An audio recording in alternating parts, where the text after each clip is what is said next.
Good morning, and it's pouring with rain.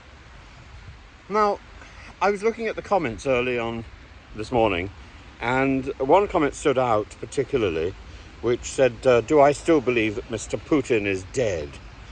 The answer is yes, on two levels. Number one, I literally do believe he's dead, and I'll go into that in a few minutes. But number two, I believe that he gave up on humanity long ago, so he might as well be considered dead. This is sort of almost like the use of the proleptic present in Act 4 of Shakespeare's Macbeth, where the Macduff family are savaged by Macbeth's thugs, and the child, Macduff's child, says, "Mother, he has killed me." Well, clearly he hasn't at that moment, because he's still able to articulate the reality.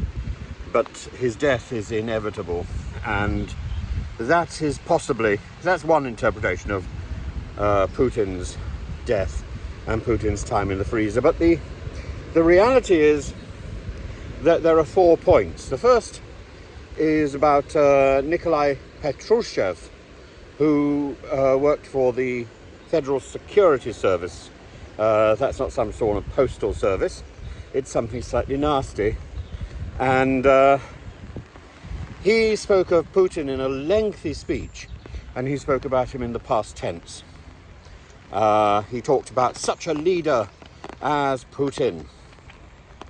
And he mentioned, I think in that speech, he mentioned Valeri Solvi's comments. And Valeri Solvi is the person who put out the idea that Putin had died at a specific time, on the 26th of October, which was a Thursday.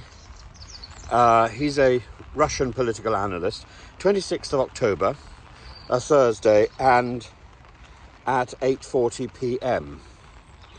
We'll come back to that in a second. So that's that's really the second point, Valeri Solvi's claim. The third point is the Doppelganger claim, which is widely supported, and indeed Solvi's comment to the Tucker Carlson interview, "So now is there evidence that Putin is alive?" He said, well, that's the Doppelganger. You've just been interviewing the Doppelganger. And Solvi's original report on Twitter, now X, talked about Putin being put in a fridge in his villa in Valda. And he was interviewed by a Ukrainian journalist. Well, that may compromise the story slightly, but he was interviewed by a Ukrainian journalist called Dmitry Gordon. And he was very specific, and it's the specifics of that claim about Mr. Putin's death which are important. But they're also borne up by point number 4, and point number 4 was made in January 2023 by Kirill Budanov. And Kirill Budanov, who worked in the Defense Intelligence Service, talked about Mr. Putin's serious illness and how he was not expected to survive the year. Added to that are stories about Israeli doctors and treatment for cancer, and then of course the stories about his falls, particularly of course his fatal fall in his bedroom, overturning a table and suffering from a cardiac arrest, requiring urgent medical support. Attempted resuscitation which failed.